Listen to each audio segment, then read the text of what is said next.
slavery did not exist in India. Megasthenes has written that slavery did not exist in India. Megasthenes ने यह लिखा है कि भारत में दास व्यवस्था नहीं थी।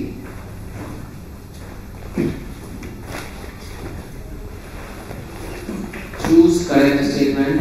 सत्य कथन का चयन करें। सत्य कथन का चयन करें। A 1 and 2, B 2 and 3, C 1 and 3 and D 1, 2 and 3।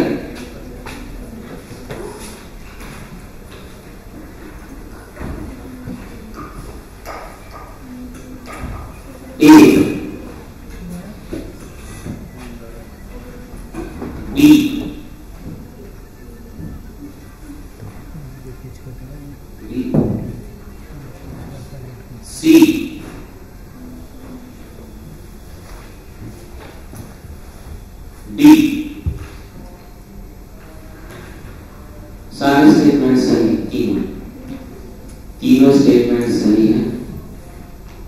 ये 4 टाइम्स और 3 टाइम्स और 7 टाइम्स इस तरह के जो स्टेटमेंट आते हैं उनको जनरली सही मान लेना चाहिए, क्योंकि हम इतने फैक्ट याद नहीं कर सकते, है ना। इसको सही मान लेते हैं, जो होगा देखा जाएगा, जय माता दी करके, है ना।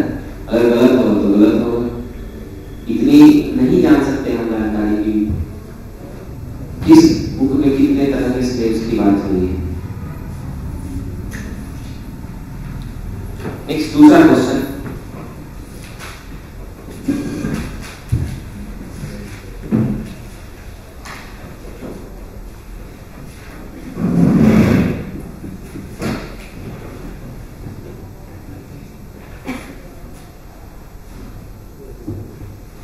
Which of the following stupa? Which of the following stupa did not constructed by Ashok? निम्नलिखित में से कौन सा स्तूप अशोक के द्वारा नहीं बनवाया गया?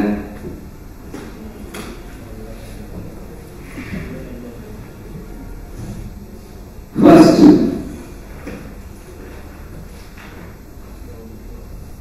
पिपरावा। फर्स्ट ए भी लिखेंगे। फर्स्ट पिपरावा, पिपरावा, PIPARAHWA,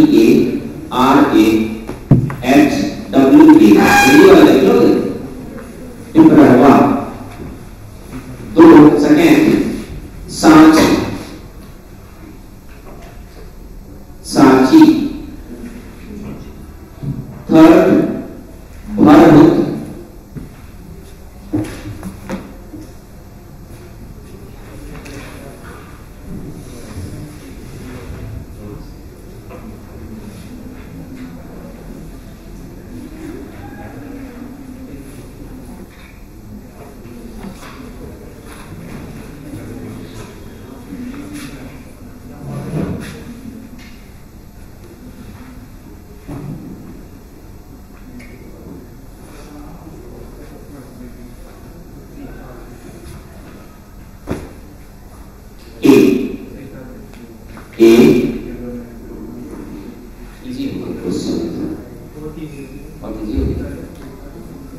चलो कोई नहीं, कुछ इजी क्वेश्चन भी करने चाहिए। पता है क्या आपको ये सब? पता है ये क्वेश्चन इसका आंसर पता है सबको? इसका आंसर होगा पिपरावा स्तूप अशोक ने नहीं बनवाया है ना। बाकी दोनों स्तूप जो है वो अशोक ने ही बनवाया है। सिर्फ पिपरावा स्तूप सबसे पहला, सबसे पुराना स्तूप जो है बना हुआ वो पिपरावा स्तूप। बाकी सांची और भरहुत स्तूप जो है वो अशोक ने बनवाया था।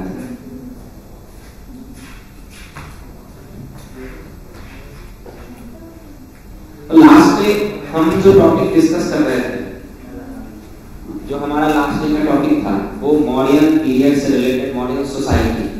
सर लक्ष्मण अध्यक्ष किसके लिए यूज किया जाता है? कुछ अध्यक्ष के नाम है जो भी मैं लिखवाऊंगा, है ना, कुछ कुछ 8-10 ऐसे मिनिस्टर्स हैं जिनके नाम मैं अभी लास्ट में आपको कुछ फैक्ट करने याद करने वाली चीजें हैं जो मैं आपको लिखवा दूंगा ताकि आप उनको याद कर सको। तो कभी कभी एग्जाम में ऐसे इतनी चीजों को याद करने के मैं हमेशा अगेंस्ट रहा हूँ। ऐसी चीजें याद होती नहीं है, भले हम उसे नोट डाउन कर लें, लेकिन मैं फिर भी आपको लिखवा दूंगा। हम मॉडर्न पीरियड में लास्ट पार्ट में डिस्कस कर रहे थे मॉडर्न सोसाइटी। मॉडर्न सोसाइटी में शायद हमने जो लास्ट टॉपिक जो डिस्कस किया था वो है स्टेटस ऑफ वुमेन, महिलाओं की स्थिति। महिलाओं की स्थिति को हम लोगों ने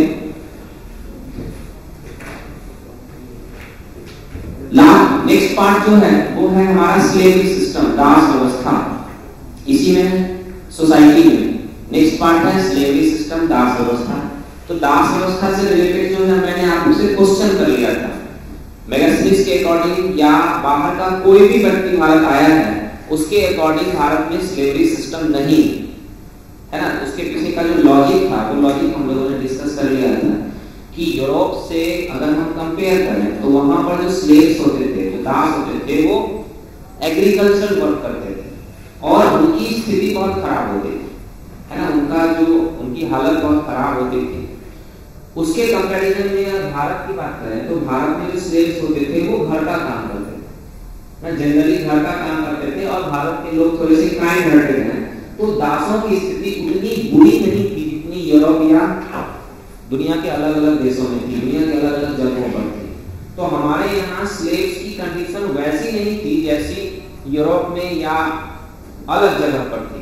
इस वजह से कोई भी फॉरेनर जो भारत आया है उसने देखा कि वैसी हालत यहाँ पर किसी की नहीं, जैसी हालत कुछ लोगों की यूरोप में होती है वैसी हालत भारत में किसी की नहीं है। इसलिए उनका मानना था कि भारत में स्लेव्स नहीं होते हैं। तो मेगास्टिक्स ने भी इसी के अकॉर्डिंग कहा कि भारत में स्लेव्स नहीं होते हैं, जबकि अदर सोर्स, बुद्धिस्ट सोर्स या फिर कॉटिलियन या इस तरह की कई सारी चीजें हैं जो हमें ये इंफॉर्मेशन देती है कि भारत में स्लेवरी सिस्टम था, जो अभी हमने क्वेश्चन के फॉर्मेट में कर लिया है। नेक्स्ट पार्ट जो हमारा है, ये अलग अलग कील क्यों लगाई है इन्होंने, तो क्या कर देते हैं, फुल लटका है तो कील हटाओ। नेक्स्ट जो हमारा है, 2-3 चीजें हैं छोटे छोटे फॉर्मेट में। मॉडर्न पीरियड में लोगों को प्ले का बहुत शौक था, नाटक, है ना, तो नाटक का बहुत शौक था। तो उसमें मेल और फीमेल दोनों आर्टिस्ट होते थे। प्ले, नाटक, मेल और फीमेल दोनों आर्टिस्ट होते थे। जो मेल आर्टिस्ट होते थे उसे कहते थे रंगोपजीवी और जो फीमेल आर्टिस्ट होती थी उन्हें कहते थे रंगोपजीविनी। लिख दो, पहले इंग्लिश वाले लिख लो, RANGOP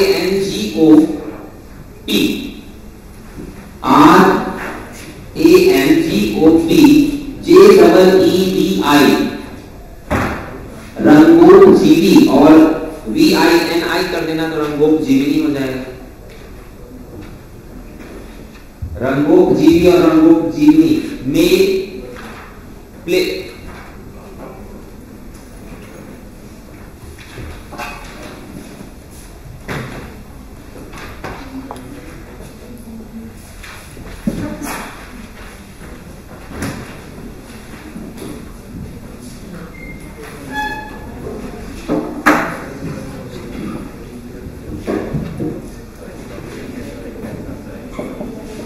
रंगभूप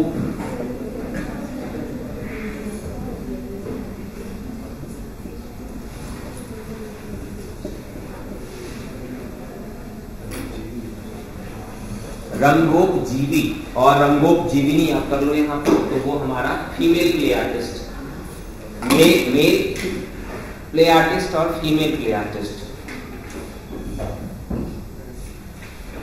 इसके अलावा विहार जर्नी, विहार यात्रा is also a mode of entertainment।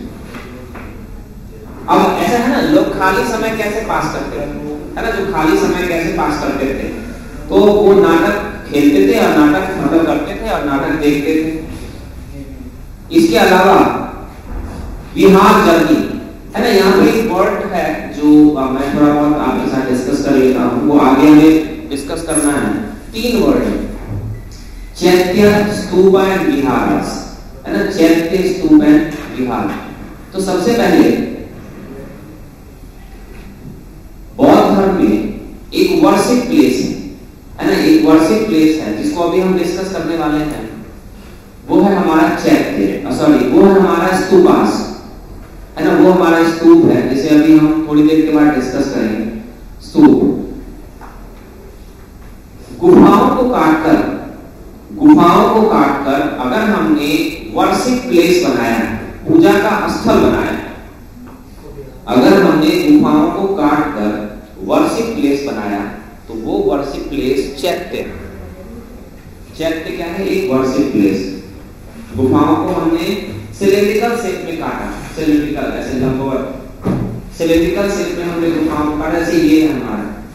और ध्यान रखना है कि अगर वो चैत्य है तो वो पूजा स्थल है, वर्शिप प्लेस है, और वर्शिप प्लेस के लिए एक कंडीशन है कि लास्ट में एक स्तूप होना चाहिए, है ना, मतलब कि हमने पहाड़ों को काटा, केव बनाया, केव के अंदर अगर उस केव के अंदर लास्ट में एक स्तूप है तो वो केव चैत्य है। चैत्य के लिए कंपल्सन है कि उसमें एक स्तूप होना ही चाहिए।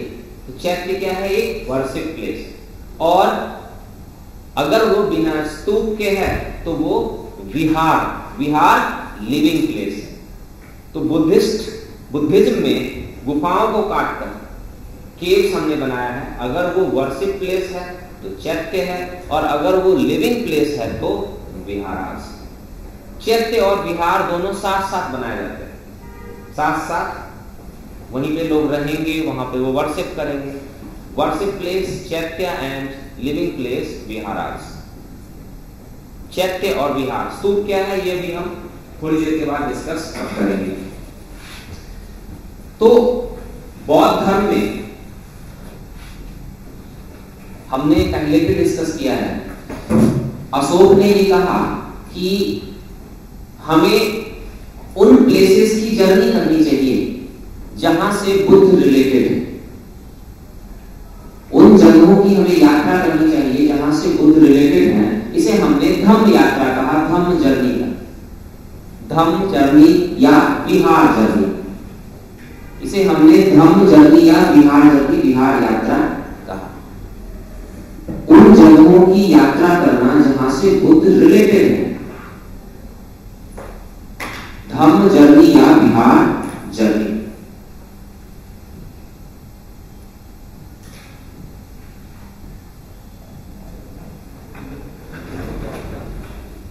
यात्रा, धम्म यात्रा मतलब लोग अपना खाली समय कैसे पास करते हैं? खाली समय प्ले करना है उन्हें, या उन्हें ऐसे साइट्स जो हैं उनकी जर्नी करनी है। ये हमारा जो पार्ट था ये था सोशल कंडीशन, समाज, मौर्यकालीन समाज। और लास्ट पार्ट जो है हमारा वो है मौर्यकालीन धर्म, कला और संस्कृति, religion, art and culture. Religion, art and culture, धर्म, कला और संस्कृति।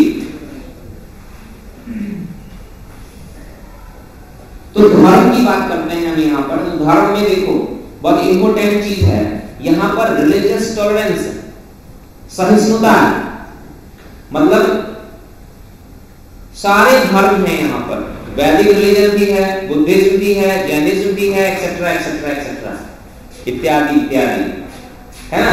कई सारे सेक्ट जो अभी कुछ समय पहले बने, जो अभी कुछ समय पहले कई सारे संप्रदाय का इमर्जेंस हुआ है, आविर्भाव हुआ है, वो अभी भी बने हुए हैं। और यहाँ पर स्वतंत्रता है, एक ही फैमिली के अलग अलग रूलर्स अलग अलग धर्म को अडॉप्ट कर रहे हैं। जैसे चंद्रगुप्त मौर्य जैनिज्म का फॉलोअर है, जैसे उसका सन आजीवक का फॉलोअर है, जैसे कि उसका सन बुद्धिज्म का फॉलोअर है। तो इसके लिए वर्ड यूज किया गया है रिलीजियस टॉलरेंस, धार्मिक सहिष्णुता। बहुत सारे सेक्ट हैं यहाँ पर, संप्रदाय हैं, रिलीजन है, लोगों के पास लिबर्टी है, स्वतंत्रता है कि वो किसी भी धर्म को अडॉप्ट कर सकता है, किसी भी धर्म का फॉलोअर बन सकता है। अशोक ने बुद्धिज्म के एक्सपेंशन के लिए बहुत सारे काम किए। बौद्ध धर्म का जो प्रसार हुआ है, हम लोगों ने बुद्धिज्म में डिस्कस किया कि बौद्ध धर्म का जो प्रसार हुआ है उसमें रूलर्स का रोल भी बहुत इंपॉर्टेंट है, जिसमें अशोक बहुत महत्वपूर्ण है। लेकिन ध्यान रखना है यहाँ पर अशोक ने फोर्सफुली वर्क नहीं किया है, अशोक ने जबरदस्ती बौद्ध धर्म को नहीं फैलाया। तो क्या है यहाँ पर रिलीजियस टॉलरेंस, धार्मिक सहिष्णुता है। लोगों को जो भी धर्म पसंद आता है उस धर्म को वो फॉलो करते हैं, उस धर्म के वो फॉलोअर बन जाते हैं। सारे धर्म यहाँ पर हैं। धर्म में बहुत सारी चीजें नहीं है हमारे पास करने के लिए, यहाँ पर धर्म बहुत इंपोर्टेंट नहीं है, सिर्फ बौद्ध धर्म थोड़ा सा ज्यादा इंपोर्टेंट है, वो भी अशोक की वजह से। अशोक ने बौद्ध धर्म का एक नया वर्जन दिया, अशोक ने बौद्ध धर्म का एक नया वर्जन दिया, जिसे हम कहते हैं धम्म ऑफ अशोका, अशोक का धम्म। एक धम्म की बात हम वहां भी पर सुनते हैं, बुद्ध के जो त्रिरत्न थे, 3 जेम्स ऑफ बुद्धा, उसमें बुद्ध, संघ और धम्म था। 3 जेम्स ऑफ बुद्धा, बुद्ध के त्रिरत्न, त्रिरत्न में बुद्ध, संघ और धम्म। वहां पर धम्म का मतलब था बुद्ध की टीचिंग्स, बुद्ध की शिक्षाएं। जब हम बुद्धिज्म में बौद्ध धर्म के त्रिरत्न की बात करते हैं, 3 जेम्स ऑफ बुद्धिज्म, तो 3 जेम्स ऑफ बुद्धिज्म में एक जेम्स जो हमारा आता है वो है धम्म। वहां पर धम्म का मतलब है बुद्ध की टीचिंग्स। लेकिन दूसरा यहाँ पर जो चेंज हो गया है पार्ट, अशोक का धम्म। अगर आप अशोक के धम्म की बात करोगे तो अशोक के धम्म में प्रभाव किसका है? बुद्ध का प्रभाव, इन्फ्लुएंस बुद्ध का है। लेकिन सिर्फ बुद्धिज्म ही नहीं है उसके अंदर, और भी कई सारी चीजें हैं। जैसे बुद्ध ने अपने धम्म में कहीं भी ये नहीं कहा था कि हमें अपने बड़ों का सम्मान करना चाहिए, है ना, या फिर हमें अपने टीचर्स का सम्मान करना चाहिए, या समाज में एक टॉलरेंस होना चाहिए, सहिष्णुता होनी चाहिए। तो अशोक का धम्म क्या है? अब मिक्सचर है, मिक्सचर है ना, एक उसने एक मिक्सचर दिया है जिसमें बुद्धिज्म के साथ साथ मोरल वैल्यूज भी है, नैतिक नियम। अशोक का dhamma is equal to teachings of Buddha plus moral values. तो ध्यान रखना है, अगर अशोक के धम्म की बात होगी तो सिर्फ उसमें बुद्ध की शिक्षाएं ही नहीं है, बुद्ध की शिक्षाओं के साथ साथ उसमें मोरल वैल्यूज भी। इसमें से किसी मोरल वैल्यूज की बात बुद्ध ने नहीं करी, लेकिन अशोक ने कुछ चीजें इसमें ऐड करी। तो बुद्धिज्म का यहाँ पर बहुत ज्यादा हमें प्रभाव, इन्फ्लुएंस दिखता है इस पीरियड में। ये था हमारा धम्म और रिलीजन, धर्म। नेक्स्ट पार्ट है आर्ट, कला। कला, अगर हम कला की बात करते हैं तो मुझे याद है लास्ट टाइम भी आप में से जो बच्चे होंगे इसमें मैंने मॉडर्न आर्ट को डिस्कस किया था। मॉडर्न आर्ट की बात करते हैं, मॉडर्न कला की बात करते हैं, तो उस कला को हम 2 पार्ट में डिवाइड कर देते हैं। मौर्यकालीन कला को 2 भाग में बांट देते हैं। आर्ट कला को 2 भाग में बांट देते हैं। एक हमारा होता है लोकल कला, लोकल आर्ट, स्थानीय, स्थानीय, स्थानीय। और दूसरा जो हमारा होता है वो होता है राजकीय, राजकीय कला, रॉयल आर्ट। अगर हम मौर्यकालीन कला की बात करते हैं तो मौर्यकालीन कला को 2 पार्ट में हम डिवाइड कर सकते हैं। एक सामान्य लोगों के द्वारा, सामान्य का मतलब ये नहीं है कि सारे लोग सामान्य, यहां पर हम जो सामान्य लोगों के द्वारा बनाया गया है, लोकल आर्ट, स्थानीय कला, इसमें ऐसी चीजें उन्होंने बनाई है जो सामान्य लोग नहीं बना सकते हैं, जो रिच होंगे वो नहीं बना सकते हैं। इसमें हमने बड़ी बड़ी मूर्तियां बनाई हैं, स्कल्पचर मूर्तियां बनाई हैं, और मूर्तियां बहुत बड़ी बड़ी होती है, ऐसा लगता है जैसे कि 20 फीट की मूर्ति है ना, इतनी बड़ी बड़ी मूर्ति बनाई है हमने। यहां पर दो तरह की, मतलब हमने एक ऐसी मूर्ति बनाई है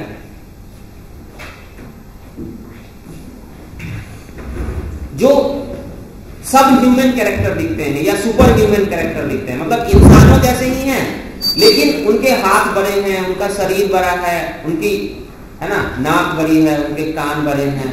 उनका नाम हमने दिया यक्ष और यक्षिणी, यक्ष और यक्षी, YAKSHA, यक्ष और यक्षी, YAKSHI, यक्षी।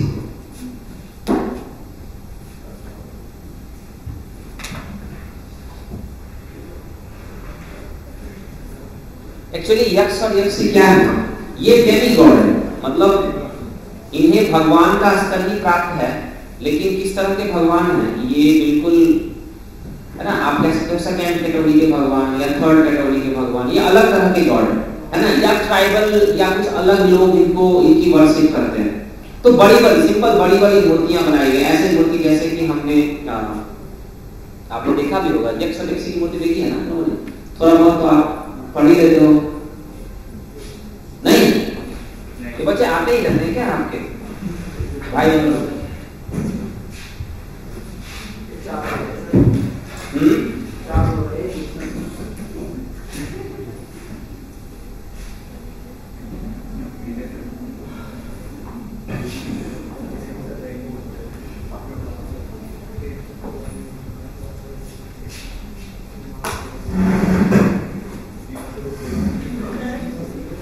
क्लास इसमें चलती कैसे, डिस्टर्ब नहीं होती? आइडल वर्शिप बड़ा कंट्रोवर्सी है ना। मैं यूपीएससी की अगर बात करूं तो यूपीएससी ने ये माना है कि idol worship later valley case में हमें फर्स्ट एविडेंस मिलता है ना, क्योंकि हड़प्पन सिविलाइजेशन तो इसी कंट्रोवर्शियल है। यूपीएससी ने एक क्वेश्चन पूछा था जिसमें उनका मानना है कि आइडल वर्शिप का हमें फर्स्ट एविडेंस वैली केस में मिलता है, लेटर वैली केस में, है ना। यहाँ पर जो इन्होंने मूर्ति बनाई है उस मूर्ति को इन्होंने वर्शिप करी है या नहीं करी है, इसका हमें कोई एविडेंस नहीं मिलता है ना। ये जो यक्ष और यक्षी की जो इन्होंने बड़ी बड़ी मूर्तियां बनाई है, इसकी उन्होंने पूजा करी है या नहीं करी है, इसका कोई एविडेंस नहीं, तो इसलिए हम इसे आइडल वर्शिप से थोड़ा सा अलग रखते हैं। यहाँ पर ये डेमी गॉड है, मध्यवर्ती भगवान, यक्ष और यक्षी सामान्य लोगों के द्वारा बनाई गई। इनके कुछ नाम है, वो नाम कई बार हमारे लिए कहीं आपको जरूरत ना हो जाए। जैसे एक यक्षी है, उनका नाम है चामर ग्राहिणी, यक्षी चामर ग्राहिणी,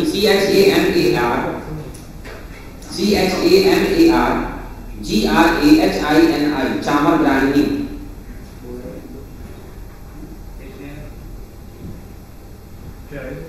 यक्षी है, यक्षी, यक्ष और यक्षी, एक यक्षी में नाम लिखा हुआ है चामर ग्राहिणी, है ना। ये क्वेश्चन भी एक बार किसी पीसीएस में पूछा गया है। एक्चुअली ये जो यक्ष और यक्षी हैं, इनमें से बहुत सारी हमें मूर्तियां मिली हैं बिहार से, है ना। तो बिहार जो पीसीएस का एग्जाम होते हैं उनमें ऐसे रिलेटेड क्वेश्चन पूछ लिए जाते हैं। यूपीएससी को ऐसे नहीं पूछते हैं, ऐसे क्वेश्चन नहीं पूछती है। हाँ, बीपीएससी का कभी ऐसा दिमाग फिर गया है ना, तो वो ऐसे फैक्चुअल पीसीएस वाले फैक्चुअल क्वेश्चन ज्यादा पूछ लेते हैं, है ना। कभी कभी थोड़ा सा हमें इस तरह के फैक्ट की नॉलेज चाहिए होती है हमारे पास। तो ये चामर ग्राहिणी एक यक्षी, हम पूछ लिया उन्होंने चामर ग्राहिणी क्या है ना, लोग कंफ्यूज हो गए। तो चामर ग्राहिणी एक यक्षी। अब लोकल हमारा जो हमारी कला है, लोकल कला में इतना नहीं है हमारे पास। अब हम आ जाते हैं रॉयल आर्ट। रॉयल आर्ट में जो हमारा पहला है वो है राज प्रसाद।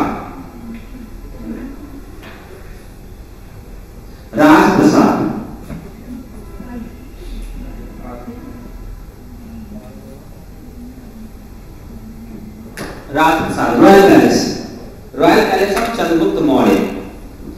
चंद्रगुप्त मौर्य के रॉयल पैलेस के बारे में जो हमें इंफॉर्मेशन मिलती है वो कुछ जगहों से मिलती है, जैसे मैगस्थनीज ने कहा है। दूसरा फाहियान है ना,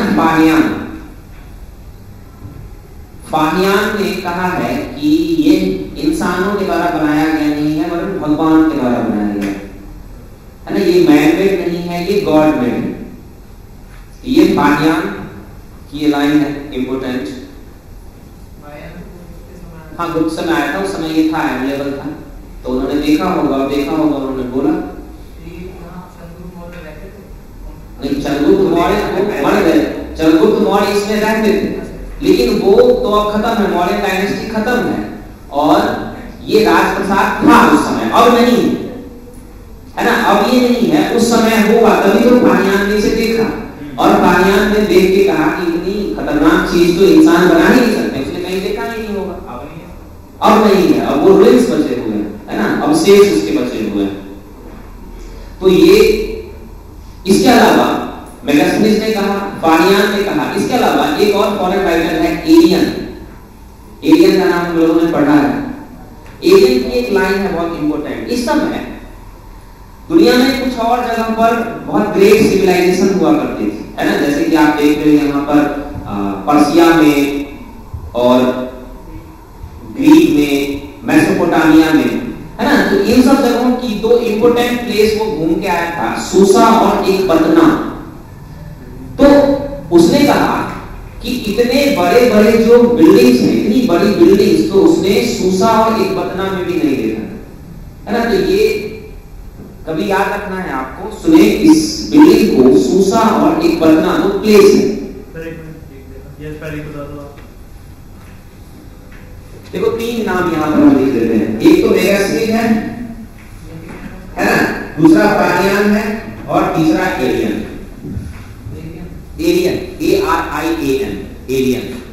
एलियन ने इसे दो प्लेसेस पे, सूसा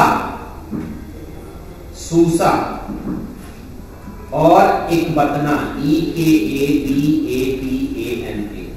एक बतना, ये दो जगह है ना, पर्सिया और मेसोपोटामियन सिविलाइजेशन से रिलेटेड, ग्रीक सिविलाइजेशन से रिलेटेड। तो उसका कहना है कि इतनी बड़ी बिल्डिंग, सूसा और एक बतना, है ना, जैसे कि आप मान लो यहाँ पर कोई बड़ी बिल्डिंग देख लो और यहाँ से आप किसी दूसरी जगह पे जाओ तो आप कहोगे कि इतनी बड़ी, वहां पे आप इससे भी बड़ी बिल्डिंग देख लो तो आप कहोगे इतनी बड़ी बिल्डिंग तो हमारे यहाँ भी नहीं, है ना। अब ताजमहल देखने के लिए आते हैं लोग भारत में और कहते हैं कि वाह ताज के लायक क्या है उसमें, पता ही ना चला आज तक, ना कोई बात नहीं। तो राजप्रसाद, पहला जो हमारा पाठ था यहाँ पर वो है राजप्रसाद, मौर्य राजप्रसाद। ये लकड़ी का बना हुआ था, है ना, कंस्ट्रक्टेड बाय वुड, लकड़ी का बना हुआ था। और मॉडर्न एक पटना के पास, पाटलिपुत्रा के पास एक जगह है जहां पर इसके हमें रुइंस मिले हैं, उस जगह का नाम है KUMRAHAR, कुमर, क्या बोलेंगे, क्या प्रोनाउंस करेंगे, कुमराहा, KUMRAHAR,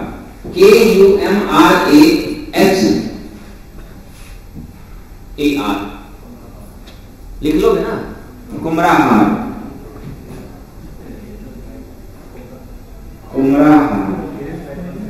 या इसे एक और नाम हम इस तरह से भी बुलाते हैं, कुमरा,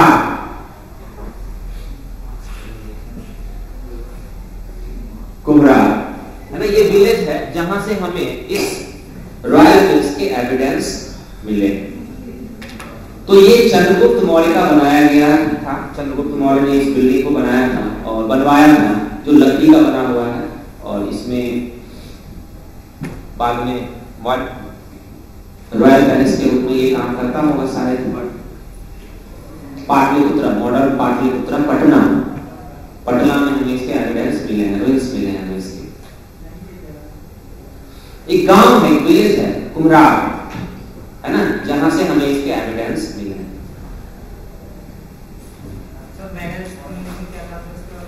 मैगस्टीन ने कहा था कि चंद्रगुप्त मौर्य का एक राजप्रसाद था, एक रॉयल पैलेस था, सिर्फ उसने इतना कहा था। नेक्स्ट जो दूसरा हमारा है वो है अशोक के पिलर्स, अशोक के पिलर्स, अशोक के स्तंभ।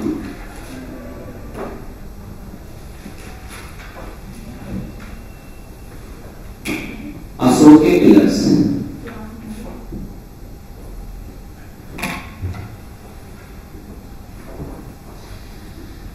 आपको थोड़ा बहुत आपने जरूर पढ़ा होगा। अशोक ने पिलर्स बनवाए है ना, और पिलर्स बनवाने के लिए उसने रेड सैंडस्टोन का यूज किया, लाल बलुआ पत्थर, रेड सैंडस्टोन, लाल बलुआ पत्थर। और ये लाल बलुआ पत्थर कहां से मिले? चुनार से, चुनार वाराणसी। अशोक ने जो पिलर्स बनवाए हैं उसमें रेड सैंडस्टोन, लाल बलुआ पत्थर का यूज किया गया है और चुनार से मिले हैं, चुनार के पत्थर से बनाया गया है। अच्छा, दूसरी चीज, बनाने का उद्देश्य क्या था, बनाने का पर्पस क्या था? बनाने के पर्पस के बारे में हम लिख लेते हैं। Objective, the main objective was to disseminate the Buddhist ideology and code order. मतलब कि बनाने का उद्देश्य बौद्ध धर्म का, बौद्ध शिक्षाओं का प्रसार करना, बौद्ध शिक्षाओं का प्रसार करना तथा राजकीय आज्ञाओं को, राजकीय ऑर्डर्स, रॉयल ऑर्डर्स, तो आप इसे लिख सकते हो बौद्ध शिक्षाएं तथा राजकीय आज्ञाओं का प्रसार करना। Disseminate the Buddhist ideology and code orders. Disseminate the Buddhist ideology and code orders.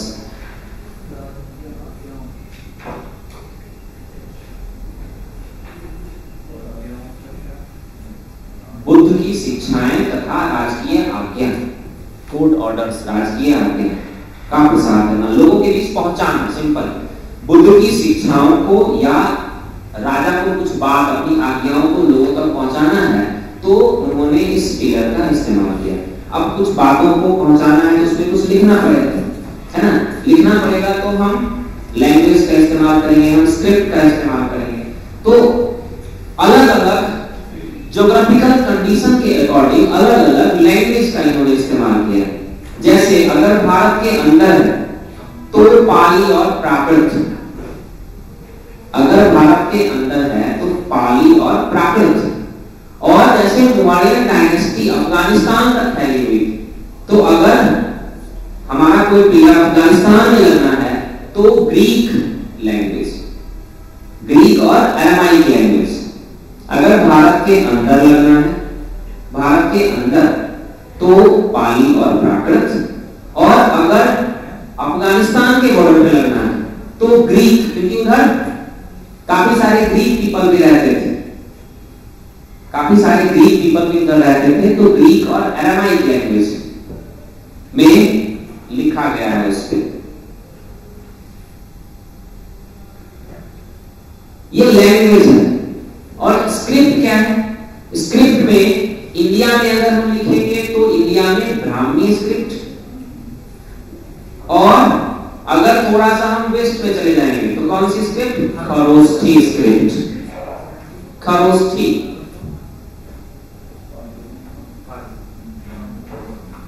मतलब भाषा में पाली और प्राकृत, और उधर जाना है हमें आगे तो ग्रीक और अरामाइक। और अगर स्क्रिप्ट की बातें करते हैं, स्क्रिप्ट का मतलब होता है लिखने का स्टाइल। तो अगर हम स्क्रिप्ट की बात करते हैं, लिपि, हिंदी में कहते हैं लिपि, लिपि की बात करते हैं इंडिया के अंदर ग्रीक, ग्रीक में हम सॉरी इंडिया के अंदर ब्राह्मी, ब्राह्मी को हम लिखते हैं लेफ्ट टू राइट साइड,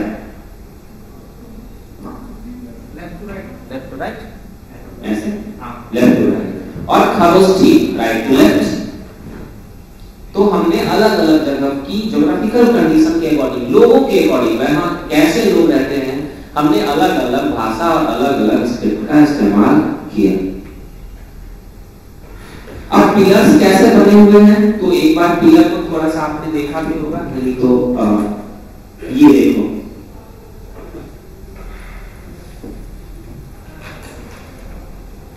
एक पिलर बना दिया है हमने, ऐसा है ना, पिलर। अब पिलर में ध्यान रखना है कि प्लेटफॉर्म हो भी सकता है और नहीं भी हो सकता है, कंडीशन के अकॉर्डिंग। प्लेटफॉर्म चबूतरा, चबूतरा हो भी सकता है और नहीं भी हो सकता है। ये पिलर जो होगा वो एकास्म पिलर होगा, मोनोलिथिक, है ना। ये क्या होगा, एकास्म, मोनोलिथिक पिलर होगा। मोनोलिथिक, मोनोलिथिक का मतलब है कि एक ही पत्थर को काटकर हमने इतना बड़ा पिलर बनाया, 20 फीट का पिलर, एक ही पत्थर को काटकर, मोनोलिथिक।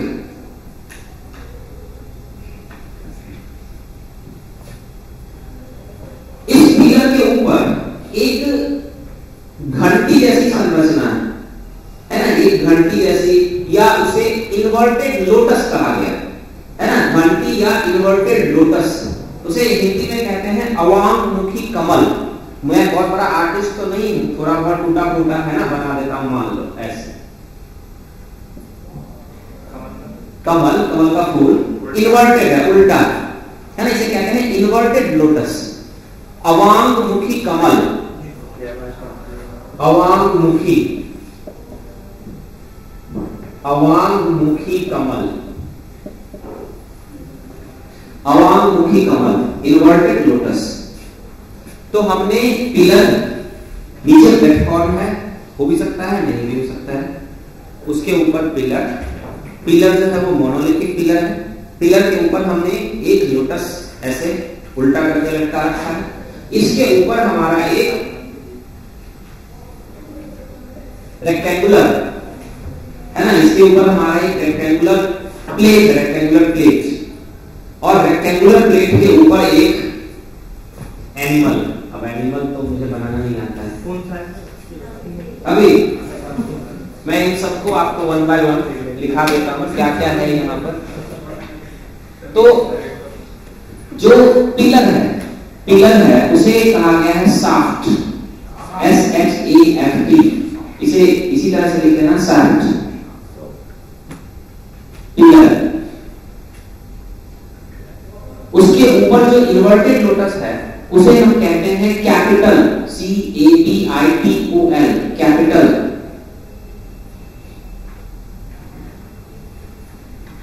कभी TO भी मिल सकता है, TA भी मिल सकता है, इससे कंफ्यूज नहीं होना है। इसके ऊपर जो प्लेट है उसे कहते हैं abacus, abacus, ABBACUS, abacus, ABBACUS, abacus.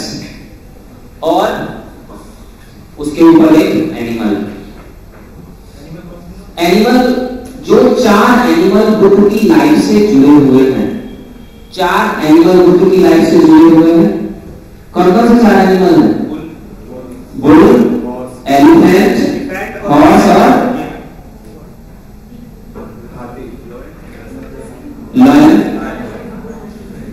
Bull, elephant, हाथी और लायन, वो 4। हाथी और एलिफेंट का एक ही हो गया, 4 बुल, एलिफेंट, हॉर्स और लायन। अब ठीक है,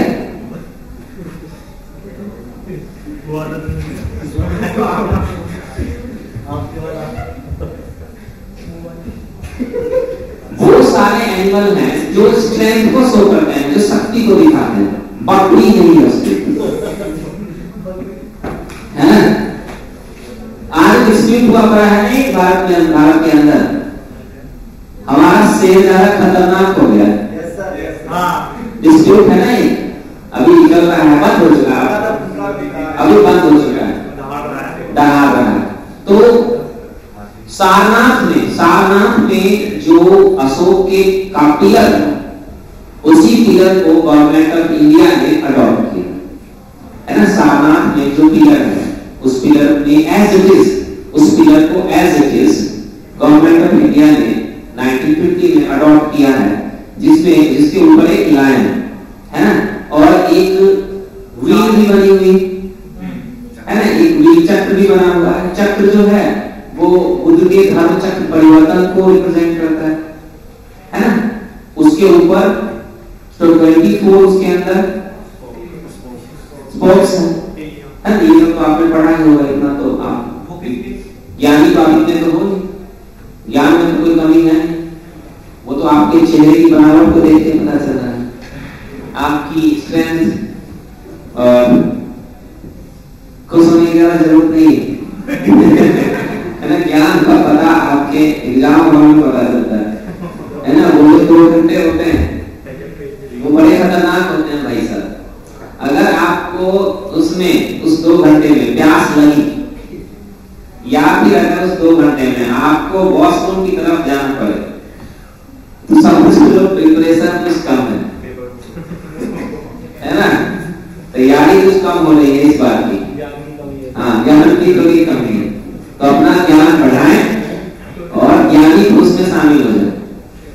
जो महिला है महिला में शामिल होंगे, उनको पुरुष बनने की जरूरत नहीं है, उसमें पैसे खर्च करने पड़ते हैं है ना। तो वो तो फिर बात की चीज। आपने सुनी एक इंसान के पास बहुत पैसे थे, वो कुत्ता बन गया जापान में। भेड़िया। अब साइंस इतना खतरनाक हो चुका है ना। साइंस इतना खतरनाक हो चुका है, सीरियसली कभी कभी पता चलता है। किसी साइंटिस्ट ने कहा कि 3 चीजें जिस दिन अपने एक्चुअल फॉर्म में आ जाएगी, बायोटेक्नोलॉजी, नैनो टेक्नोलॉजी और इंफॉर्मेशन टेक्नोलॉजी, ये 3 टेक्नोलॉजी जिस दिन अपने एक्चुअल फॉर्म में आ जाएगी, उसी दिन इंसान भगवान बन जाएगा। अब देखो कितना खतरनाक है, इंसान भेड़िया बनता है तो भेड़िया हम बचपन से है ना। भेड़िया तो हम बचपन से हैं, भेड़िया और कुत्ते, ये हमारी विशेषता बचपन से होती है। लेकिन हमारा मुखौटा वैसा नहीं, तो विज्ञान ने क्या किया, हमें वैसा मुखौटा दे दिया। ले भाई बचपन से जो है तो वही बन जा, है ना। तो छोड़ देते हैं इस टॉपिक को, इस कहानी को, आगे चलते हैं। तो हमने पिलर बनवाए, अशोक के जो पिलर्स हैं इनको हम अलग से एक टॉपिक है, इसमें हमें अशोक ने जो बनवाया है उसको अलग से डिस्कस करेंगे। यहाँ पर सिर्फ हम आर्ट एंड कल्चर को डिस्कस कर रहे हैं, आर्ट को, कला को सिर्फ डिस्कस कर रहे हैं। तो अशोक ने जो पिलर बनवाए वो पिलर उसने डायनेस्टी के डिफरेंट पार्ट्स में स्टैब्लिश करवाया, साम्राज्य के अलग अलग भागों में स्थापित करवाया।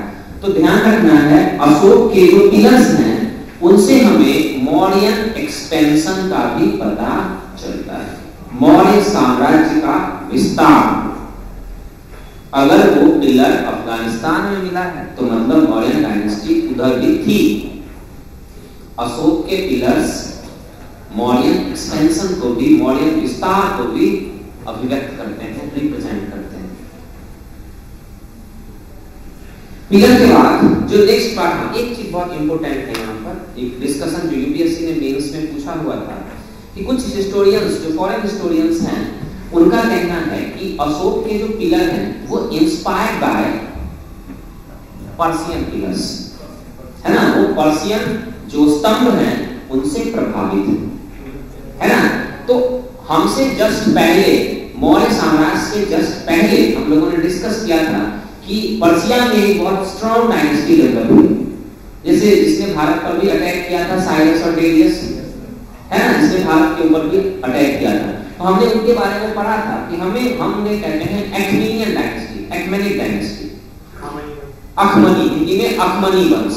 तो उन अखमनियों ने भी पता नहीं कैसे पिलर बनवा लिया अपने, है ना। तो उन्होंने भी पिलर बनवाए और उसके बाद भारत ने बनवाए पिलर।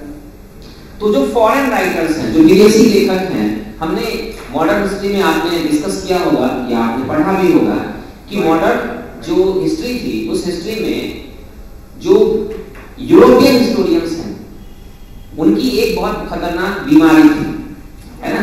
उनकी एक बहुत खतरनाक बीमारी थी। पहली बीमारी ये थी कि उनका मानना था, जिसे हमने एक दिन डिस्कस, मैंने भी आपको बताया था, व्हाइट मेंस बर्डन आइडियोलॉजी, श्वेत व्यक्ति का बोझ, है ना। तो ये आइडियोलॉजी ये कहता है कि पूरी दुनिया में जो गोरे लोग हैं, खासकर भारत में भी होने लगे, है ना,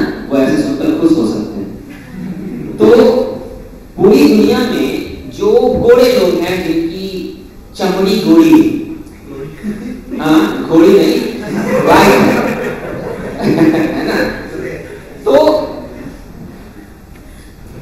वही लोग सिविलाइज्ड हैं, बाकी सारे गधे है ना। तो ये आइडियोलॉजी ब्रिटिश के द्वारा दी गई थी, ब्रिटिश के द्वारा आइडियोलॉजी दी गई थी, व्हाइट मैन्स बर्डन आइडियोलॉजी, जिसमें उन्होंने कहा कि हम लोग सभ्य हैं, बाकी पूरी दुनिया जो काली और अलग अलग टाइप की है ना, वो असभ्य है। तो भगवान ने हमारे ऊपर एक रिस्पॉन्सिबिलिटी दी कि ये इन असभ्य लोगों को आपको सभ्य बनाना, और इन असभ्य लोगों को सभ्य बनाना एक बहुत ही कठिन काम है, एक बर्डन की तरह है जो हमारे ऊपर है, इसलिए हमने इसे कहा व्हाइट मैन्स बर्डन आइडियोलॉजी। मतलब इनका मानना था, इनका कहना था, ये कह के भी कोई बार बार आपसे कहे कि तू बेकार है, तू बेकार है, लेकिन हम भी सोचने लगे क्या मैं सच में बेकार हूं, है ना। तो हम जिन चीजों को सुनते हैं हम उसी के अकॉर्डिंग सोचने लगते हैं। कई बार ऐसा होता है, मैक्सिमम टाइम में ऐसा होता है ना। जैसे मैंने ये डिस्कस किया था, किसी ने एक दिन भौंकना स्टार्ट किया कि कोई एक चीज, नाम नहीं ले रहा है ना, ये चीज मैंने पढ़ा और मैं पास हो गया, है ना, और हम सब ने मान लिया भाई साहब वो पास हुआ, तो हमने भी भौंकना स्टार्ट कर दिया पीछे से, और लाए जा रहे हैं ये मोटे मोटे नोट्स, ठीक है, और पता ही नहीं चल रहा है कि पढ़ना और समझने में क्या फर्क है। तो व्हाइट मैन्स बर्डन में उन्होंने ये प्रूव किया कि भारत की सभ्यता बेकार है, अनसिविलाइज्ड पीपल, हमें बार बार कहा और हमने मान लिया सच में हम अनसिविलाइज्ड पीपल, अनसिविलाइज्ड। अब अचानक डिस्कवरी हुई और कुछ अच्छी चीजें मिल गई, बड़ी खतरनाक चीजें, जैसे उन्होंने समुद्रगुप्त के बारे में पढ़ा, जैसे उन्होंने कालिदास के बारे में पढ़ लिया, जैसे उन्होंने अचानक इंडस वैली सिविलाइजेशन है ना के बारे में हमें पता चला। अब भाई साहब वो कंफ्यूज हो गए, है ना, कि इन गधों ने इतनी अच्छी चीज करी कैसे। अब वो इस बात को मानने को तैयार नहीं थे। मॉडर्न हिस्ट्री की बुक आप पढ़ोगे, अगर बीएल ग्रोवर की बुक, उसमें बहुत अच्छी तरह से इसे एक्सप्लेन किया गया है। अगर आपको एग्जाम देना है तो ये सारी बुक पढ़नी पड़ेगी, बिना उसको पढ़े हुए नहीं हो सकता, है ना। ये बड़े कंफ्यूज हो गए, तो कंफ्यूज हो गए, पहले तो इन्होंने माना ही नहीं, ये चीज है ही नहीं, है ना, माना ही नहीं। और उन्होंने क्या किया, उसका सॉल्यूशन क्या दिया, जैसे स्मिथ जो राइटर है एक, वो कहता है समुद्रगुप्त को कि वो भारत का नेपोलियन है। उस गधे को पहले ये पूछा जाए कि भाई गधे पहले ये बता कि नेपोलियन पहले आया या समुद्रगुप्त पहले आया।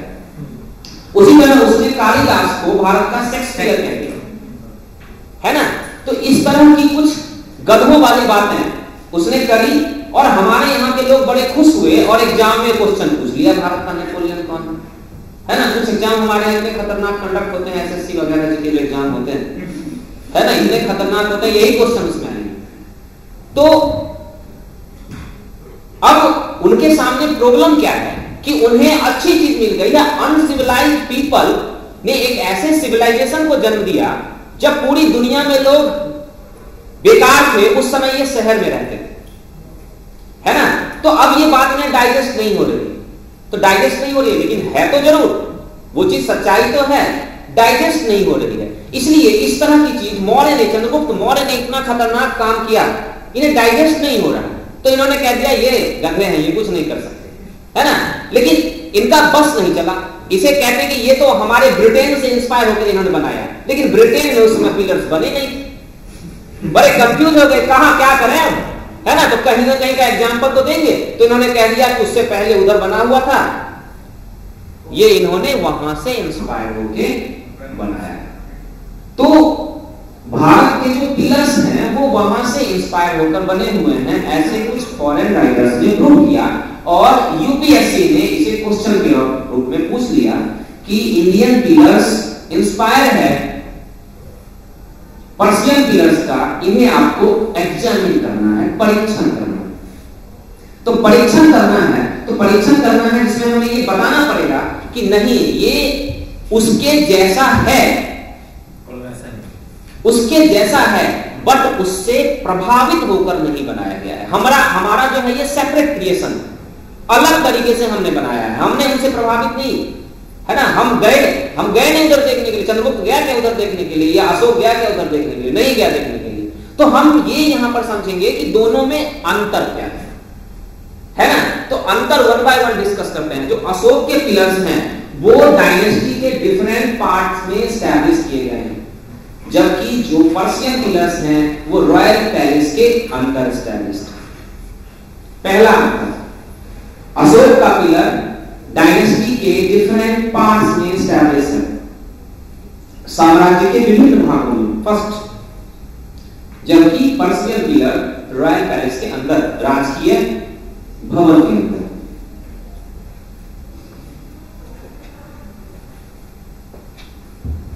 दूसरी चीज, हमारा जो ये पिलर है वो मोनोलिथिक पिलर है, मोनोलिथिक एकाश्म, लेकिन उनका जो पिलर है वो डिवाइडेड है, उसमें अलग अलग पत्थरों को जोड़कर बनाया गया है, बटा हुआ है, डिवाइडेड है। हमारा पिलर मोनोलिथिक है, उनका पिलर डिवाइडेड है, बटा हुआ है, तोड़ा गया है, ऐसे अलग अलग पत्थरों को जोड़ जोड़कर बनाया गया है।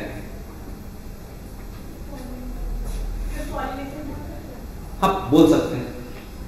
थर्ड, हमारे यहां जो इसके ऊपर ये जो हमने बनाया है, जिसे हमने कैपिटल कहा है, ये कैपिटल जो हमारे यहां है वो इन्वर्टेड लोटस है, उनके यहां बेल है। दोनों की बनावट में अंतर है ना? लोटस बनाएंगे तो हम पंखुड़ी बनाएंगे बहुत सारे, और अगर बेल बनाएंगे घंटी तो एक ही चीज होगा ना, ऐसे।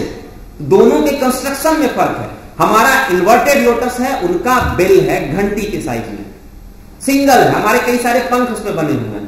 तो हमारा क्या है, इंडियन क्या है, इन्वर्टेड लोटस, अवांगमुखी कमल, और उनका क्या है, बेल, घंटी।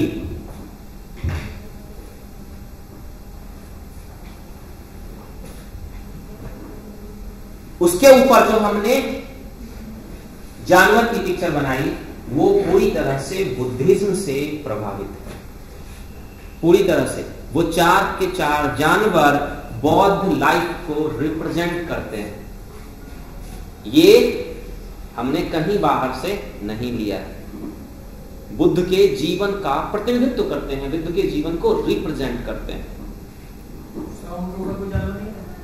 उनके ऊपर खाली है, या तो खाली है या फिर उसके ऊपर ह्यूमन फिगरिंग है, इंसानों की आकृति बनी हुई है ना? खाली है, हमारे यहां भी खाली है बहुत सारे, हमारे यहां भी बहुत सारे खाली हैं, लेकिन ऐसा माना गया है कि वो टूट गए हैं। कई बार, जैसे कई बार आप देखोगे, अगर आप पढ़ने का प्रयास करोगे तो कुछ खाली है और उसका ऊपर का टूटा हुआ पार्ट नीचे गिरा हुआ। हमारे यहां कहीं भी ह्यूमन नहीं है, उसके ऊपर इंसान की मूर्ति नहीं बनाई गई है, और वहां पर इधर ह्यूमन फिगरिंग और बिल्कुल खाली को बैठ।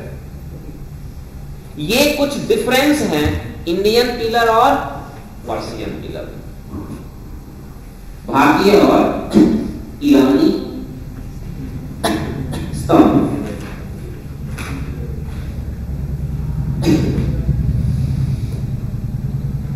नेक्स्ट अगर हम बात करते हैं यहां पर, तो स्तंभ के बाद नेक्स्ट आ जाएगा हमारा, वो है स्तूप।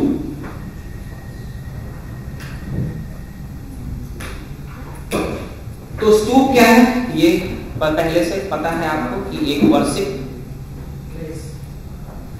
Object constructed by humans.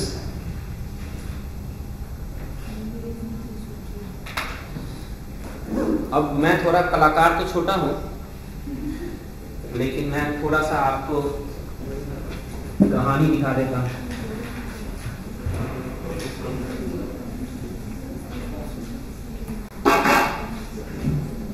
आप लोग तो ज्यादा बड़े कलाकार हो। मेरी पढ़ाई गांव में हुई है, और गांव के स्कूल में जो हम सरकारी स्कूल होते थे उधर, है ना, उसमें पेंटिंग वगैरह नहीं सिखाई जाती थी। मास्टर जी 10 बजे बुलाते थे, खूब मारते थे, है ना, हाँ, मारने के लिए ही बुलाते थे। पढ़ाते भी थे, बड़े अच्छे टीचर्स होते थे हमारे यहाँ। और अगर उन्हें गुस्सा दिला दिया, अगर उनको गुस्सा दिलाया और पास में झाड़ू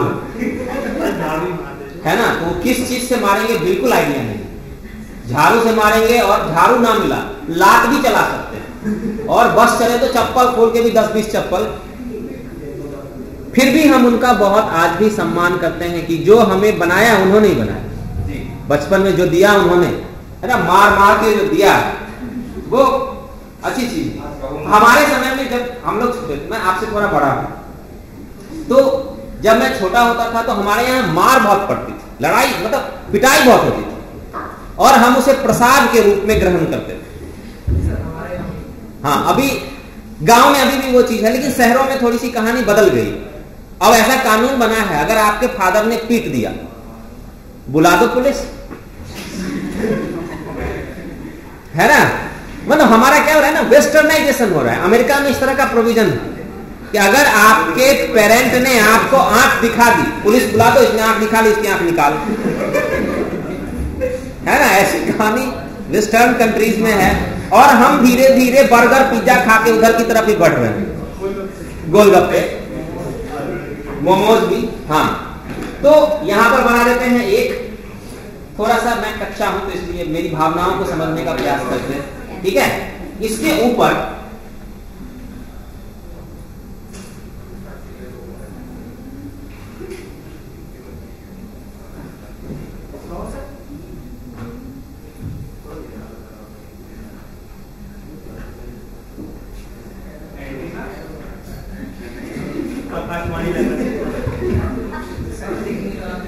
मैं नहीं कर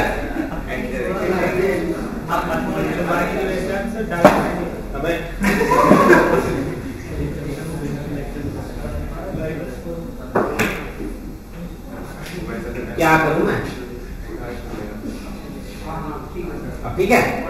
अरे वाह, मैं भी आज कलाकार बन गया। 3 है ऊपर में, है ना। अब ये तो मैं बना देता हूं, लेकिन इसके बाद की जो चीज है वो बड़ी मुश्किल है बनाना, है ना। अब इसके चारों तरफ एक बाउंड्री बनानी है, ठीक है। ध्यान रखना है आपको, आप बाउंड्री बना लोगे, मैं मेरे से बनती नहीं है वो बाउंड्री इसके तरफ, लेकिन ध्यान रखना है जो इसके चारों तरफ बाउंड्री बनाएंगे तो उसके बीच में थोड़ा सा गैप होना चाहिए, है ना। ये बिल्डिंग, ये बाउंड्री, है ना, ये बिल्डिंग है, ये बाउंड्री, और उसमें एंट्री गेट बहुत जरूरी है अंदर जाने के लिए, है ना। तो इसको थोड़ा सा मिटाकर यहां पर डेकोरेटेड एंट्री गेट बनाते हैं, है ना, डेकोरेटेड। अब डेकोरेशन कर सकते हो आप लोग खुद से। अब इसमें सबका कुछ कुछ नाम है ना, वो नाम थोड़ा सा जानना जरूरी है हमारे लिए। तो ये जो हमने हेमिस्फेरिकल बनाया है ना, उसे कहते हैं ANDA, अंड। इसे हम कहते हैं ANDA।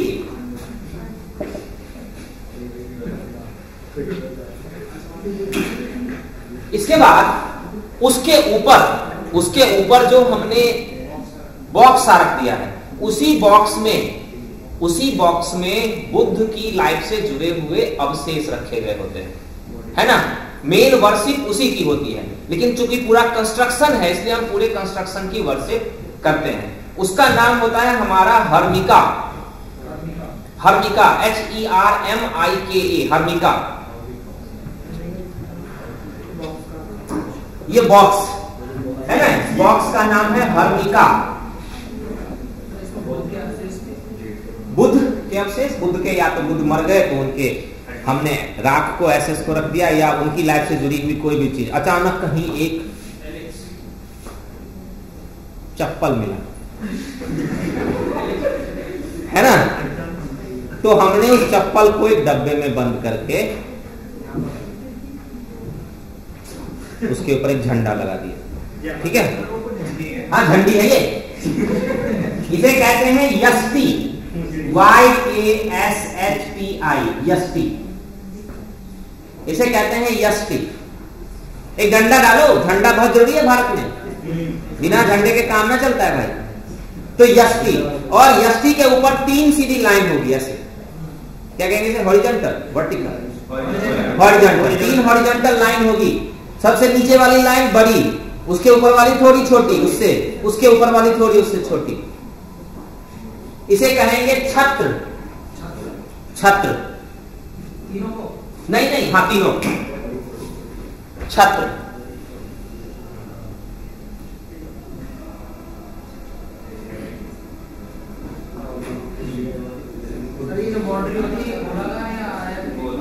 कौन सा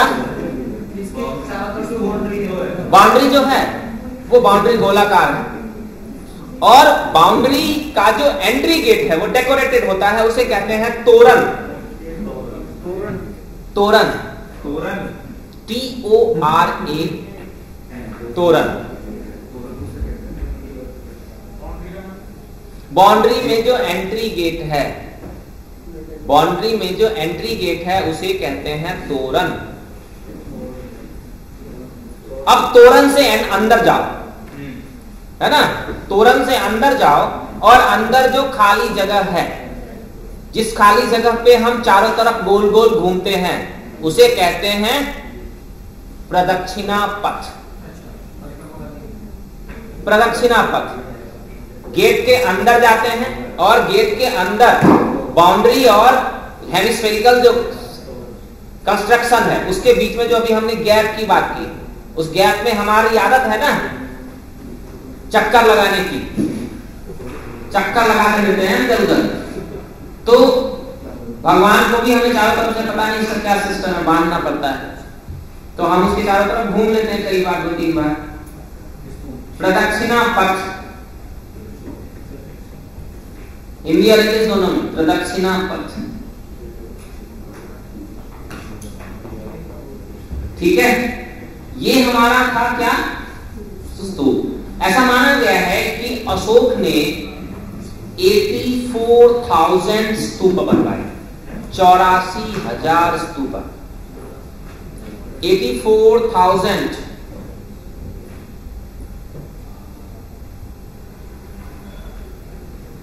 जिसमें 2 बचे हुए हैं, बाकी सब कहां गए पता नहीं। 2 जो बचे हुए हैं उनका नाम है सांची और भरहुत। सांची और भरहुत।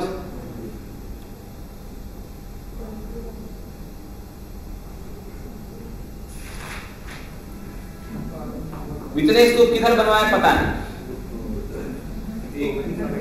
सबसे जो पुराना स्तूप है, हमने क्वेश्चन के फॉर्मेट में भी किया था, भारत नेपाल के बॉर्डर पे पिपरहवा स्तूप।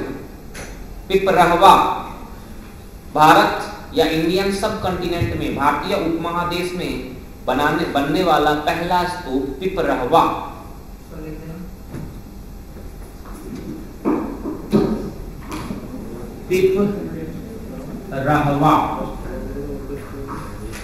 पिपरहवा स्तूप सबसे पहला स्तूप, पिपरहवा स्तूप।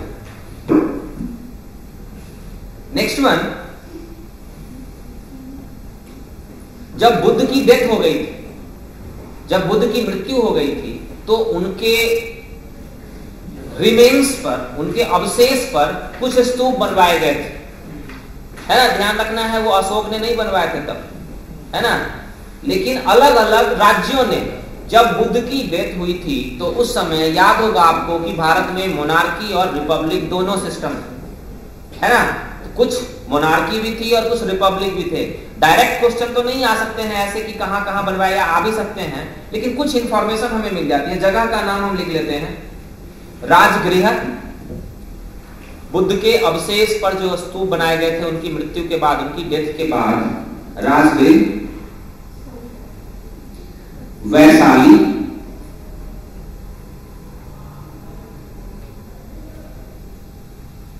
Kapilvastu, Kapilavastu,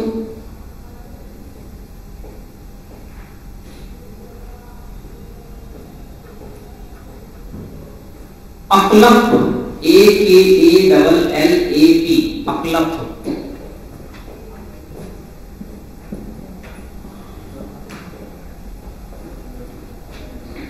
अक्लप। Next, Ramagrama, Ramagrama.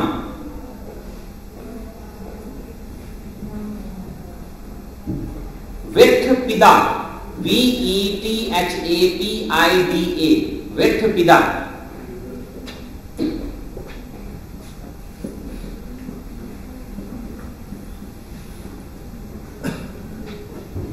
विट्ठपिदा। Next, Pava, Pava. Next one, Kushinagar, Pavapuri, Kushinagar. And Pippalivana, Pippalivana, Hindi वाले लिख लोगे पिपली वन। देखो अगर इन सारे नामों को आप देखोगे तो आपको पता चलेगा, ध्यान रखना है, इनमें से मैक्सिमम रिपब्लिक है, इसमें से मैक्सिमम रिपब्लिक है। एक राजगृह को अगर आप छोड़ दो, है ना, एक राजगृह को अगर आप छोड़ दो, वैशाली, कपिलवस्तु, अकलप, रामग्राम, वेठपत, पावापुरी, कुशीनगर एंड पिपली वन, राजगृह को छोड़ दो तो सारा का सारा रिपब्लिक है, सारे रिपब्लिक हैं। इससे एक क्वेश्चन बना था एग्जाम में कि बुद्ध की जो आइडियोलॉजी है या बुद्ध का जो बिलीफ सिस्टम है वो रिपब्लिक को ज्यादा सपोर्ट करता है, रिपब्लिक नेचर को बहुत सपोर्ट करता है, गणराज्यीय व्यवस्था का समर्थन करता है। बुद्ध की जो आइडियोलॉजी है उसमें मोनार्की को ज्यादा उन्होंने वैल्यू नहीं दी, मोनार्की के कंपैरिजन में वो रिपब्लिक को ज्यादा इंपोर्टेंस देते हैं, गणराज्य को ज्यादा महत्व देते हैं।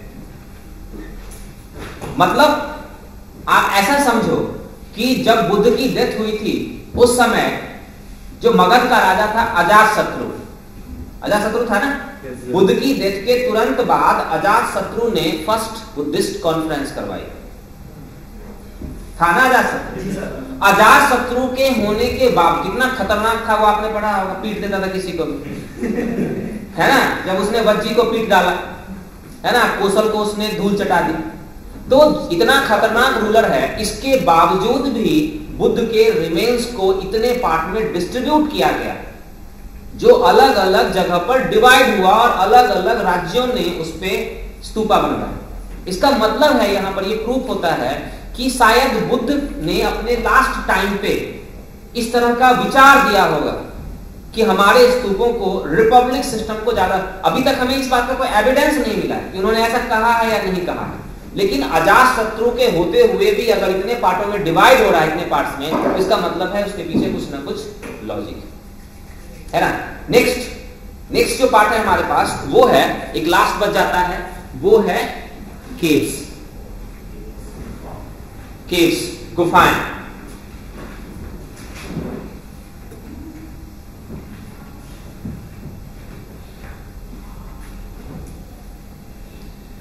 केव्स क्या है?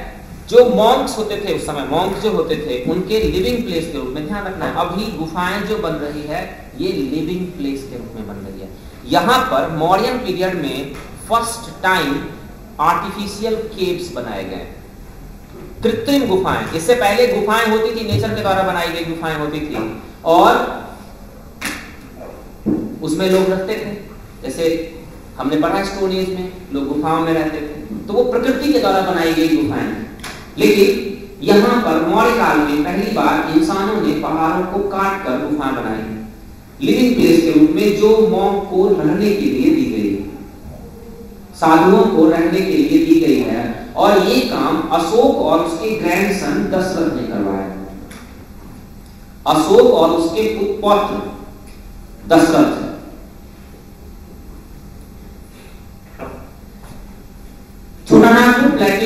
छोटानागपुर प्लेट्यू आपने पढ़ा होगा, मॉडर्न बिहार में है वो। वहां पर दो छोटी छोटी हिल्स होती थी, बरावर और नागार्जुनी हिल्स। बरावर और नागार्जुनी हिल्स में टोटल 7 केव्स बनाई गई। बरावर और नागार्जुनी हिल्स में 7 गुफाएं,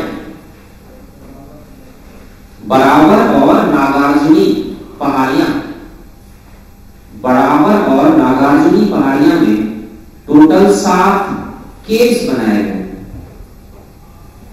देखो अगर आप इन केव्स को देखोगे, है ना, कभी आपके अंदर थोड़ी सी मैच्योरिटी हो जाएगी, और मैच्योरिटी जब होगी तो चीजों को आप खुद से पढ़ने का, समझने का प्रयास करोगे। जब खुद से समझने का प्रयास करोगे, क्योंकि कई सारे क्वेश्चन ऐसे आ जाते हैं एग्जाम में जिसे हम पढ़कर नहीं कर सकते, है ना, जिसे हम पढ़कर नहीं आंसर नहीं ला सकते हैं। मैंने आपसे कह दिया कि गुफा, पहली बार गुफाएं बनाई है ना, लेकिन जब तक आप उन गुफाओं को देखोगे नहीं तब तक हम सारे क्वेश्चन का आंसर नहीं कर सकते। जब आप उन गुफाओं को देखोगे तो पता चलेगा कि इसकी जो गेट है वो गेट डेकोरेटेड है ना, गेट जो उसकी बनाई गई है, एंट्री गेट जो है वो एंट्री गेट डेकोरेटेड है ना, अलंकृत है, उसका डेकोरेशन। जैसे अभी हमने देखा स्तूपा का भी हमने डेकोरेशन करवाया, एंट्री गेट का डेकोरेशन किया गया है। लेकिन गुफाओं को जब हम अंदर से देखते हैं तो वो बिल्कुल प्लेन होती है और सिंपल होती है ना। अंदर जब हम जाते हैं तो बिल्कुल प्लेन होती है, सिंपल होती है। लेकिन बाहर से जब उनसे देखें तो एंट्री गेट डेकोरेटेड। तो एंट्री गेट को डेकोरेट करना, अभी आप हम लोग भी देखते हैं, यहाँ पर शादी वादी करते हैं तो एंट्री गेट को डेकोरेट कर दिया जाता है ना। पता नहीं क्या है जो जाने वाला है उसको देखकर थोड़ा अच्छा फील हो, है ना। अंदर खाने में कुछ भी खिलाओ। एंट्री गेट को का डेकोरेशन बहुत जरूरी है भाई, है ना। वो बहुत, तो यहां पर हमने एंट्री गेट को डेकोरेट किया। अब 7 जो केव्स हैं उनमें लिख देते हैं बराबर हिल्स। पहले हम लिखते हैं बराबर हिल्स। बराबर हिल्स में 4 केव्स हैं।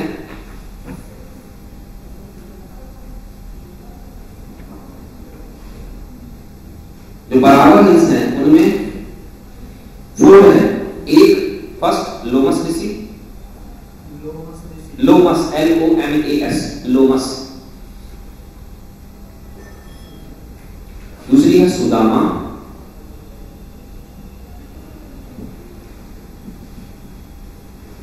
तीसरी है करण चौपर, करण KARAN, करण चौपर CHAUPAD, चौपर। और 4th है विश्वकर्मा। विश्व हिंदी वाले लिख लोगे सारे, विश्वकर्मा। ये है बराबर में। और नेक्स्ट वन है नागार्जुनी। नागार्जुनी में 3 है लेकिन 2 जो है वो डिस्ट्रॉय हो गई। एक हमारे पास बचा हुआ है, उसका नाम है गोपिका। गोपिका के मतलब हमारे पास टोटल 7 केव्स, 7 गुफाएं हैं, इसमें 2 डिस्ट्रॉय हो गई हैं, 5 हमारे पास बचा हुआ है। इनके कुछ नाम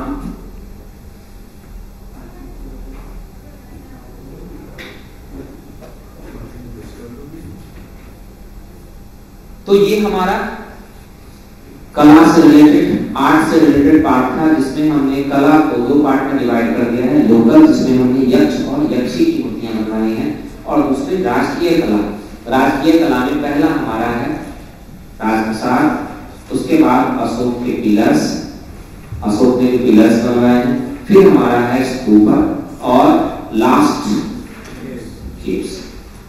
मॉडर्न आर्ट, ये साथ साथ मैंने मॉडर्न आर्ट में आर्ट एंड कल्चर वाला पार्ट भी जो था आपका वो भी डिस्कस कर दिया। आर्ट एंड कल्चर, कुछ और छोटी छोटी चीजें जो बची हुई हैं, से कभी आर्ट एंड कल्चर की क्लास होगी तो हम लोग से वहां से भी 2-4 क्वेश्चन आ जाते हैं ना। कभी हर साल 4-5 क्वेश्चन आर्ट एंड कल्चर से भी आ जाते हैं। आर्ट एंड कल्चर,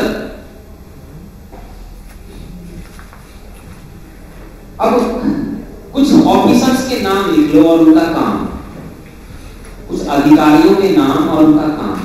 कई बार पीसीएस में ऐसे क्वेश्चन आ जाते हैं, यूपीएससी वाले ऐसे क्वेश्चन नहीं पूछते हैं, है ना। पीसीएस में इस तरह के क्वेश्चन आ जाते हैं।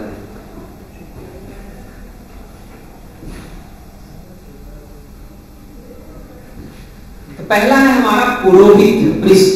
ये तो समझाने की जरूरत नहीं है, इसको तो आप कर लोगे। पृष्ठ तो कर लो यार। पुरोहित राजा का एडवाइजर, रिलीजियस मैटर में राजा का एडवाइजर, सलाहकार। दूसरा सेनापति, कमांडर, ये तो आप समझ ही जाओगे।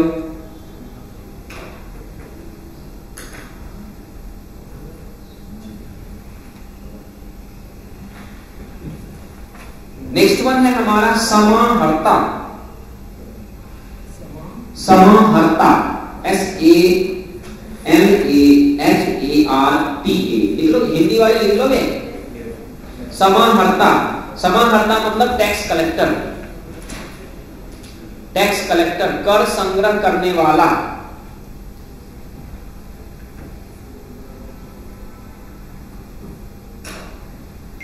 दूसरा नेक्स्ट वन है सन्निधाता, SANNIDHATA, सन्निधाता। अच्छा, उसको क्या कहोगे? एक इंसान टैक्स कलेक्ट करता है, दूसरा टैक्स कलेक्ट करके जो उसे जमा करके एक जगह पर रखता है, ट्रेजर। ट्रेजर हिंदी में क्या कहेंगे उसे? खजांची। Thank you. ट्रेजर खजांची, कह सकते हैं उसको, कोषाध्यक्ष भी कह लो, सन्निधाता, सन्निधाता,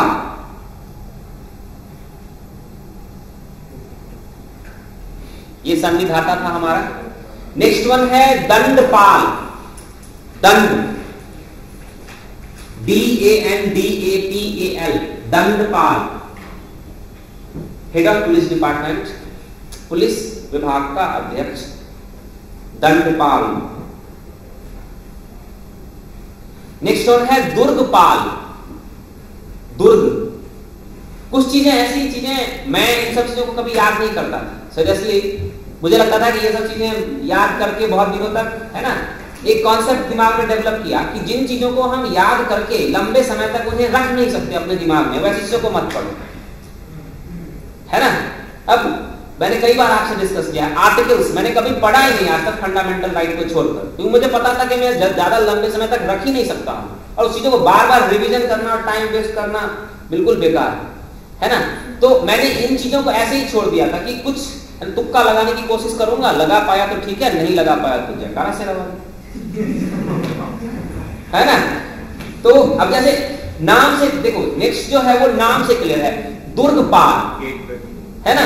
दुर्गपाल का मतलब होता है फोर्ट, किलों का संरक्षक, प्रोटेक्टर ऑफ फोर्ट, किलों का संरक्षक। अब उसी तरह का एक और नाम है, वो है अंतपाल, ANTAPAL, अंतपाल। तो अंतपाल का मतलब हो गया क्या, बॉर्डर एरिया में सिक्योरिटी फोर्स होती है, जैसे वो BSF, है ना। बॉर्डर एरिया का जो सिक्योरिटी फोर्स है उसका हेड जो होगा उसे कहेंगे अंतपाल। सीमावर्ती क्षेत्रों में, सीमावर्ती क्षेत्र के जो सुरक्षा होते थे, लगे हुए लोग होते थे, उनका जो नायक होता था अंतपाल।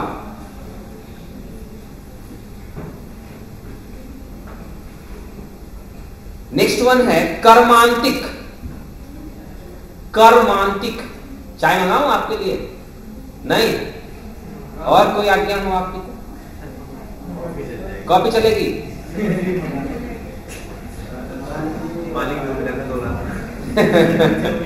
देख रहा हूं वहां पे बहुत सारे बच्चे नींद क्या आधी नींद के आगोश में लिपटे हुए। तो नींद के आगोश में लिपटने से काम नहीं चलेगा, बाहर आना पड़ेगा, है ना। मुझे पता है कि बड़ी बोरिंग, ये बहुत ही बोरिंग सब्जेक्ट है हिस्ट्री, इतिहास, है ना। इतना बोरिंग सब्जेक्ट पढ़ाने की जिम्मेदारी मेरे ऊपर आ गई है, गलती होगी मेरे से, है ना। मैं माफी चाहता हूँ आपसे, है ना। तो मैं भी आपकी तरह एक बच्चा हूँ, मेरे ऊपर दया थोड़ी सी करते हुए पढ़ लो, ठीक है। पढ़ेगा तभी तो बढ़ेगा इंडिया, नहीं तो गर्त में जाएगा इंडिया।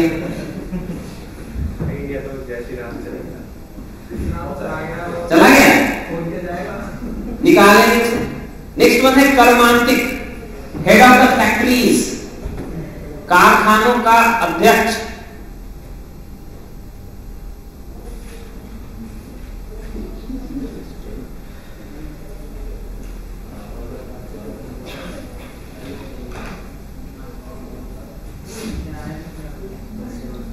व्यावहारिक,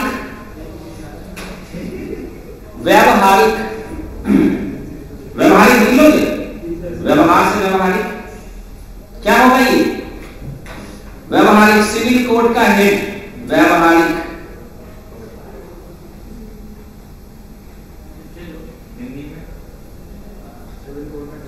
सिविल न्यायालय का प्रधान, जज। व्यावहारिक प्रदेष्टा, प्रदेश, प्रदेश से प्रदेष्टा, क्रिमिनल कोड का है। कितना नाम लिखोगे? बहुत सारे नाम हैं इसमें।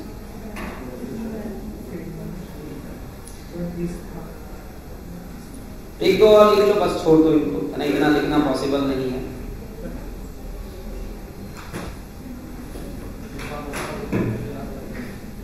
जैसे इन्होंने क्वेश्चन पूछा था एक, ऐसे ऐसे बहुत सारे नाम हैं जिनको मैं तो कभी याद ही नहीं कर पाया, फिर भी आपको बता देता हूं। लक्षणाध्यक्ष, लक्षणाध्यक्ष, ऐसे क्वेश्चन अगर एग्जाम में आ गए अगली बार, है ना, तो उनको साष्टांग प्रणाम करो और कहो आप उनसे कि प्रभु क्वेश्चन बनाने वाले आप महान हो, कितने हो, दर्शन दो, है ना, हम आपकी नहीं होने की वजह से लावारिस हो गए और आगे बढ़ जाओ। तो लक्षणाध्यक्ष